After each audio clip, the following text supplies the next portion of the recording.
On Monday's programme, a postcode lottery for pupils just trying to get to school and college.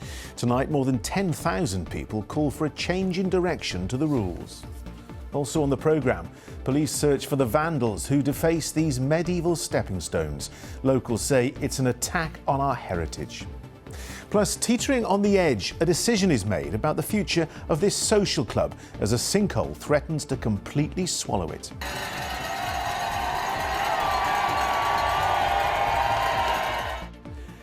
And a very warm welcome home to the man who helped put Wales on the sporting map as Geraint Thomas hangs up his helmet.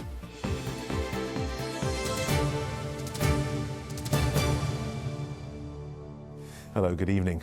More than 11,000 people have now signed a petition calling on Welsh Government to review its guidance for councils on home-to-school transport. Last week, we reported on the impact of school transport changes in Rhondda Cynon Taf. On Friday, Caerphilly Council abandoned its plans to make similar changes next year.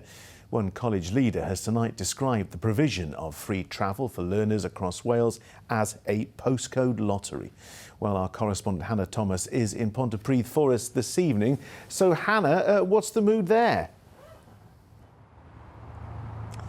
Well, if you are a parent here in Pontypridd tonight, John, or indeed in any town across Rhondda Cynon Taf, and you have a child or a young person who lives less than 3 miles away from their school or college, then you may be dismayed at how these new transport policy changes have taken shape. Because remember, if you have a pupil who lives 3 miles away, then you're not now entitled to a free school bus pass or any free travel pass at all. And even though we are now in the second week of the new term, well, people are still very unhappy here. College pick-up time at Coleg y Cymoedd in Nant Garw. But if you live in Rhondda Cynon Taf, you now have to be more than 3 miles away from the campus to catch the bus for free.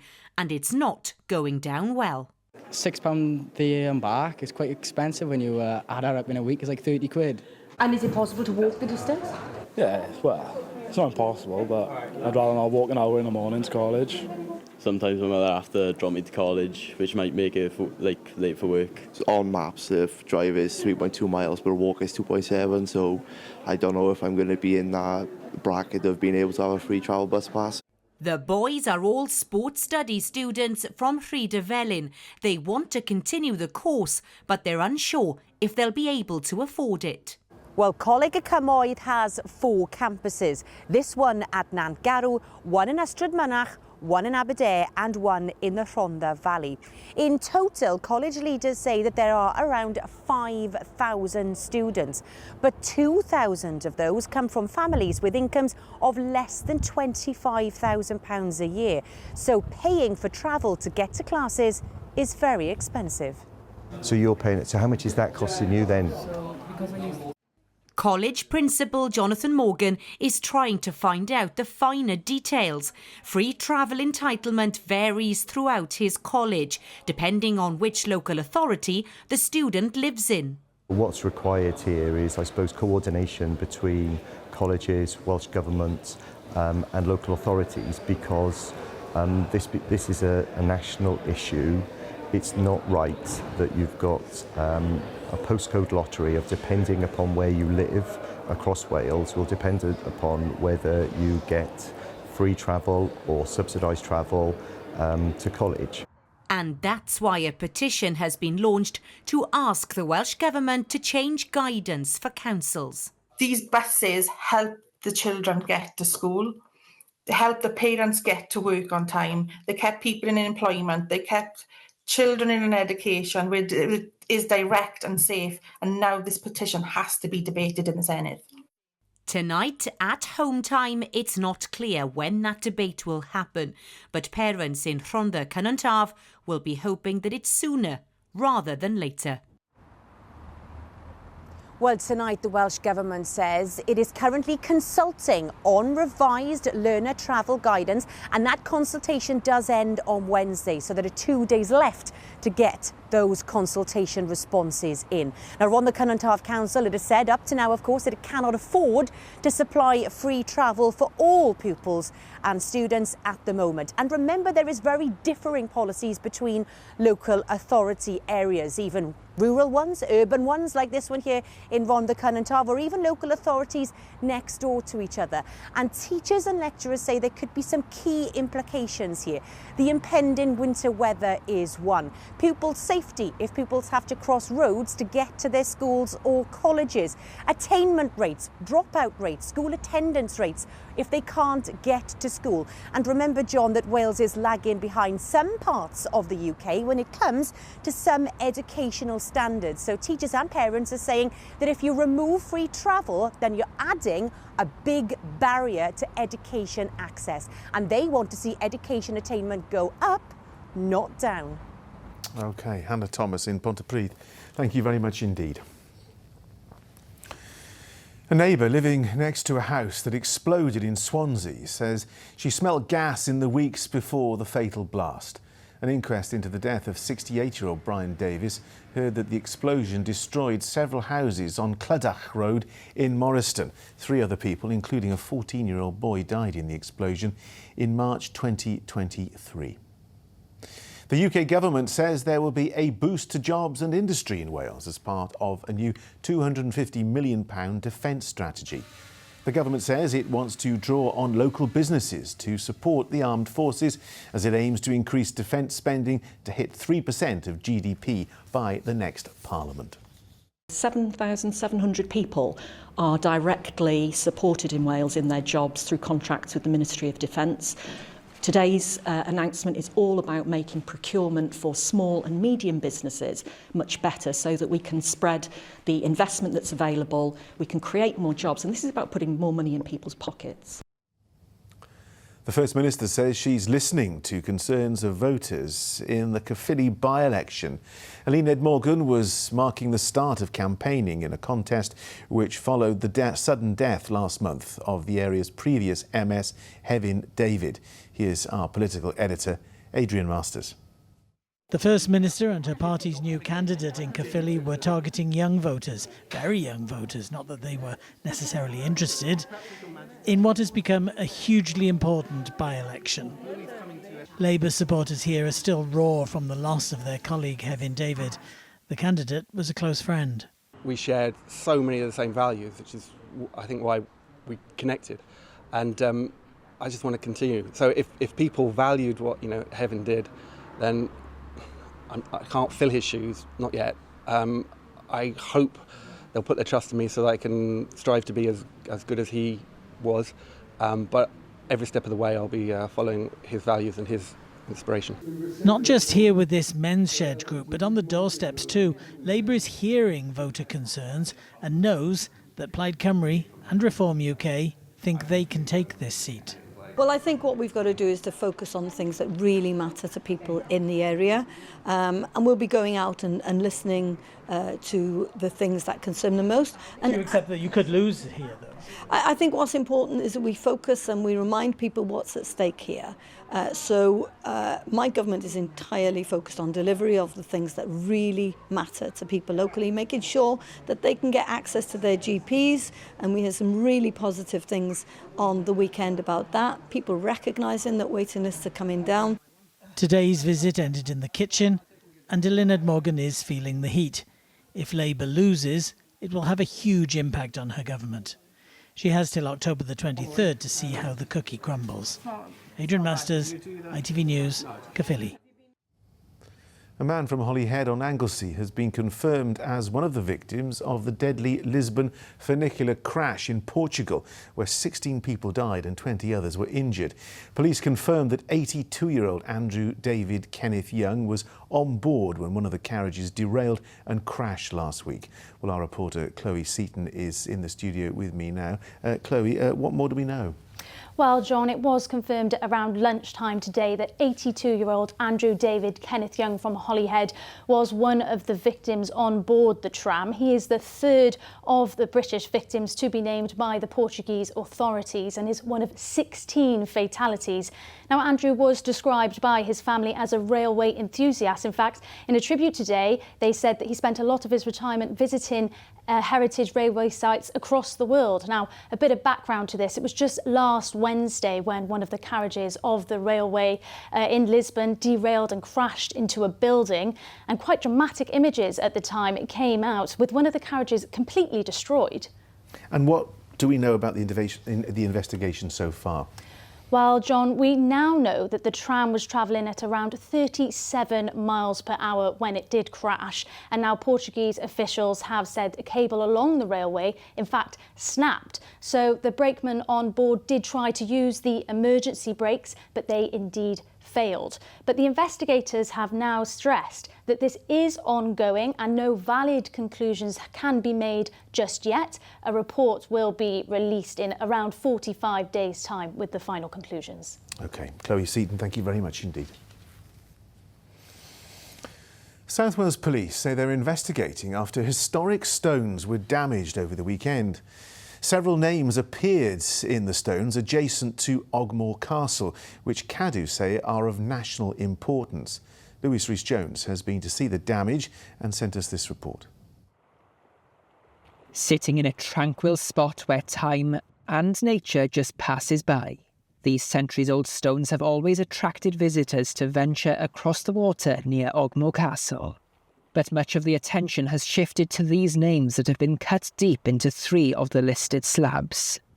I've lived here all my life. I haven't seen anything like this before. Obviously, you see a bit of graffiti or something, you know, but obviously these have been done with a proper angle grinder, and yeah, it was a bit of a shock when I first all seen it. The stones are quite famous. They come to see the castle, you know, so you want these things to stay as they were, untouched. You know, vandalism is not great for anything, you know, old or new, really. I wouldn't have thought it'd be adults, not the likes of us. Why you'd want to do it, I don't know what benefits you'd get from it anyway. There should be some punishment for this, shouldn't there? Otherwise, more and more people will do it. They need to know they can't get away with it.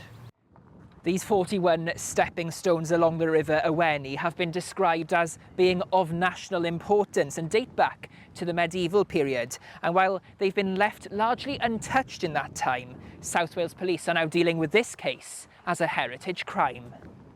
Cadw are also working with the force to try and find answers.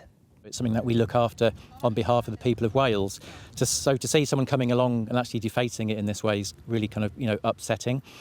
This is quite a serious example because of what they've done, using chisels or a disc cutter or something to actually leave the names on the upper surfaces of the stones. Heritage crime's always been there. What we're seeing now is greater reporting and awareness of it, which I think is behind the rise in the numbers that we've seen. But thankfully, you know, incidents like this where we've had deliberate damage are actually quite rare. While nothing will take away from the beauty of this beloved historical site, many hope to secure justice to deter similar acts of vandalism from happening elsewhere. Lewis Rhys-Jones, ITV News, Ogmore by Sea. Well, still to come, Ruth is out and about dodging the autumn showers, but it's worth it. Well, John, tonight I'm not so much tiptoeing through the tulips, but dancing through the dahlias. And this little lot have really been enjoying those showers we've had, but just a little heads up, there are going to be an awful lot more of them over the next few days. I'll see you in a few minutes. And a farewell to a Welsh titan. Geraint Thomas hangs up his helmet after one last ride through the city where it all started.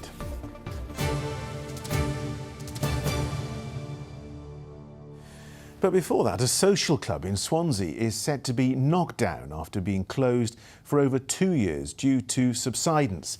The Caerphilly social club's been perched on the edge of a huge sinkhole, which experts now deeming the best option is to demolish it. Well, there for us this evening is our Swansea correspondent, Dean Thomas Welch. Dean, some difficult news then for the community there. Yeah, that's right, John. Well, this club has around 600 members and about 20 employees, but not a single one of them has re-entered this club since a giant sinkhole appeared in the car park right next to where this club stands. Now, the future of this club has been hanging in the balance for all that time, but now there is some light at the end of the tunnel. This is a social club that's been staring into the abyss, teetering precariously above a giant sinkhole. Its fate has finally been sealed. I'll be in tears when this comes down, simply because like I say, my mother and a lot of other souls are in there as well. She was a cleaner for a good number of years, yeah, 25 years. And obviously I used to come every weekend. Can you go in there? Yeah. Cymru Social Club is now prepped for demolition. Agreements between the club owners and Welsh Water mean work can start on fixing the culvert that caused the gaping crevice.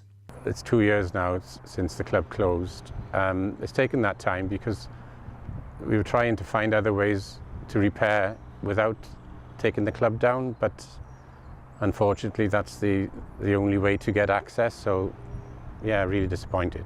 Well, demolition work was due to start this morning. However, the paperwork not being completed has stopped that from happening. But there is another issue as well. If you remember the huge sinkhole that appeared at the side of this building, well, that was backfilled in to allow contractors onto site. However, the bad weather that we've had over the last few days has seen this sinkhole return.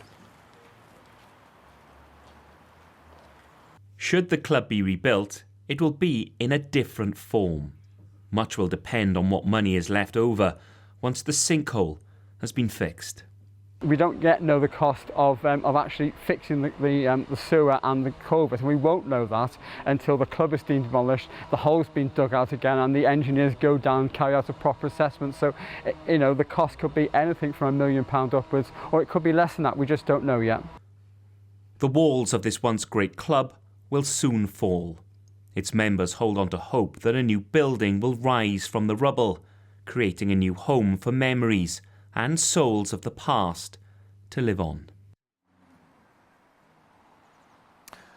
Well, club officials have told me that they hope to have planning permission and contractors on site to start the rebuild around about this time next year. Well, I've spoken to Welsh Water. They've said that they are going to continue to work with the club to resolve this matter, and once the club has been demolished, then they will repair a sewer that was damaged by the creation of the sinkhole. Now, Network Rail have also spoken to me. They've got a railway line just a few yards from where we are. They say that they are satisfied that this sinkhole poses no problem or risk to the railway. Well, some of the club members that I spoke to while we were filming for this report described this great club as the old lady. Locals will be hoping that soon they can come back to this cherished social club and once again meet. OK, Dean, let's hope for a positive outcome. Thanks very much indeed. A reminder of our top story. More than 11,000 people have now signed a petition calling on the Welsh Government to review its guidance for councils on home-to-school transport. Last week, we reported on the impact of school transport changes in Rhondda Cynon Taf. On Friday, Caerphilly Council abandoned its plans to make similar changes next year. And still to come on the ITV Evening News. The public inquiry into the Southport stabbings reopens. Impact statements from survivors and victims' families are heard, while the relatives of the 3 young girls killed in the attack say the inquiry must leave no stone unturned. Prince Harry is back in the UK, but will there be time for a reconciliation with his family? And the duo behind We're Going on a Bear Hunt drop in for story time. Join me for those stories and more at 6:30.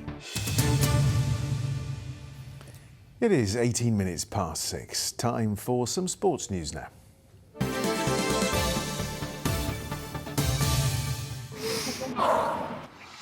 Powering local sport in the community. Octopus Energy sponsors ITV Cymru Wales Sports Report. Cycling, and Geraint Thomas says it was emotional crossing the line in Cardiff for the final time yesterday.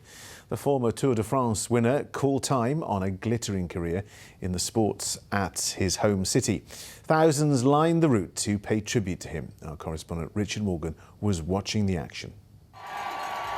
After thousands of miles, it was the moment the wheels finally stopped turning. Geraint Thomas finishing his final professional race in Cardiff. And no wonder he was emotional as a great career came to an end on the streets of the city where it all started 30 years ago.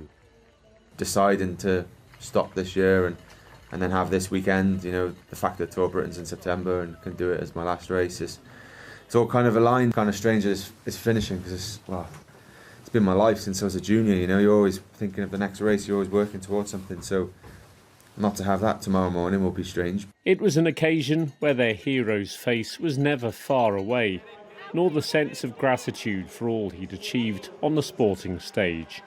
The man himself seemed happy to enjoy the applause at Newport's Velodrome in the company of son Max. Later, at Cardiff Castle, another chance for a proud public to pay tribute to a favourite son. To see him leave that course for the very last time is a privilege for such a great Welsh cyclist. It was so emotional. He looked emotional, I was crying. It's the home of where his cycling career started, literally just up the road at Mainsey. And I've travelled from England, especially to my home city of Cardiff, not to miss Geraint and thank him, Diolch Geraint, for giving us so much throughout your career. This morning, at the place where Geraint started out as a 10-year-old, it was business as usual. Although you didn't have to look far for signs of the club's most famous graduate. It's very fitting and, yeah, an emotional day for the club. We've been fortunate, we had a number of very good riders come through this club, but Geraint was the first. Geraint was the trendsetter. He was the one who showed the others that it could be done and what somebody, a local lad from Cardiff, could go on and achieve. So what's next for this Tour de France winner? A few different sports, maybe some triathlons or a bit of paddle or whatever it is. It seems to be popular now, doesn't it? Give that a go. Just do stuff that I have put off for 20 years. Yeah, that freedom also feels nice. He says he won't miss pro cycling, but it seems we'll miss him. The fondest farewell to a sporting star. Richard Morgan, ITV News.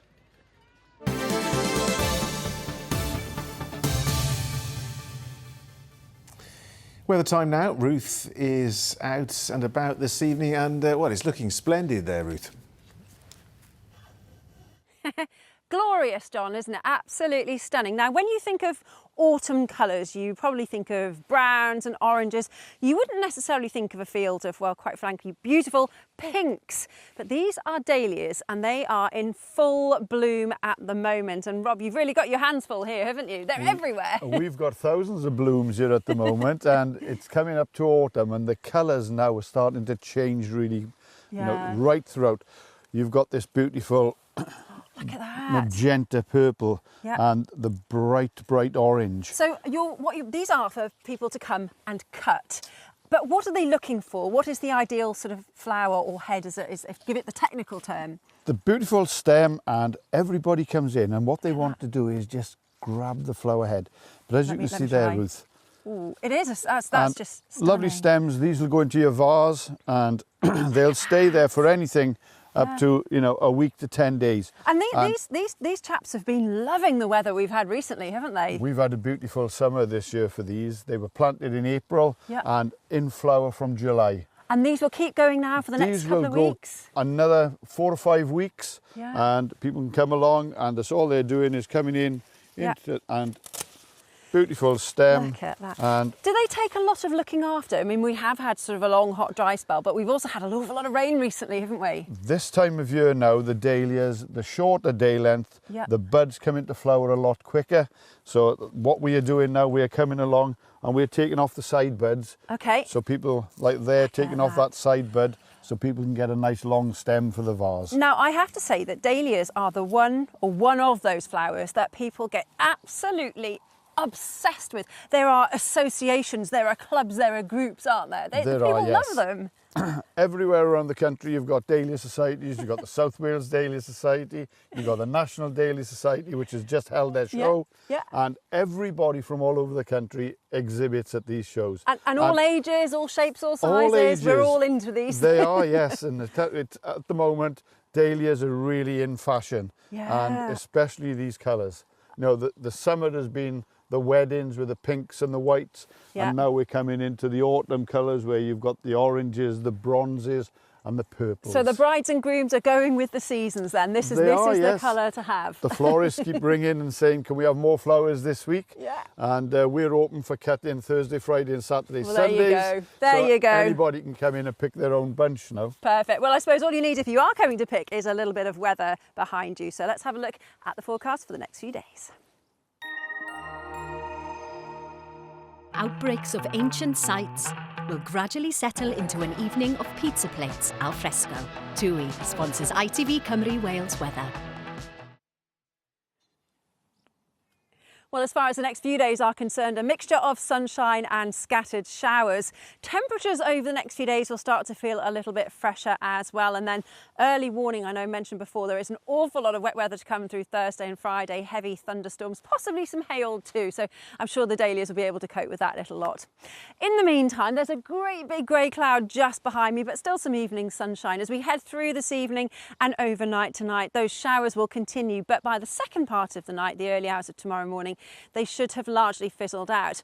And actually under clear skies, the temperatures tonight are going to drop. I've already put the coat on, feeling the chill slightly. Lows in more sheltered inland spots of around 5 or 6, a little less cold elsewhere. And actually it should be frost-free, which is good news for the Dahlias. They don't like frost because we've got a bit of a breeze moving that air around.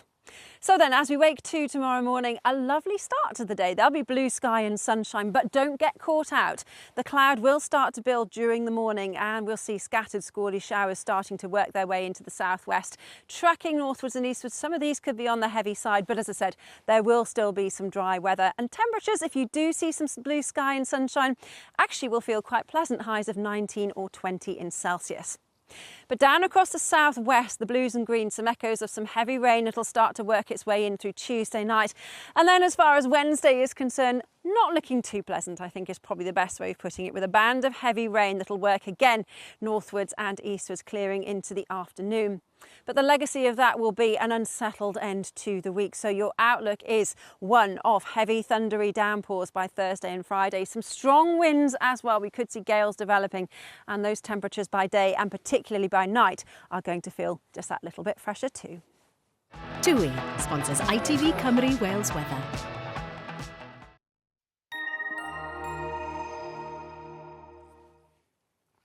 It's easy to see, John, why people do get so obsessed with these blooms. They're absolutely glorious. And yeah, they'll be blooming colourful for another couple of weeks to come. Lovely. Ruth, thanks for sharing that with us. Absolutely gorgeous. Lovely. Wasn't that nice? That's all for now. I'll be back with a late update, though. Hope you can join me for that. Until then, from all of us on the programme, have a nice evening.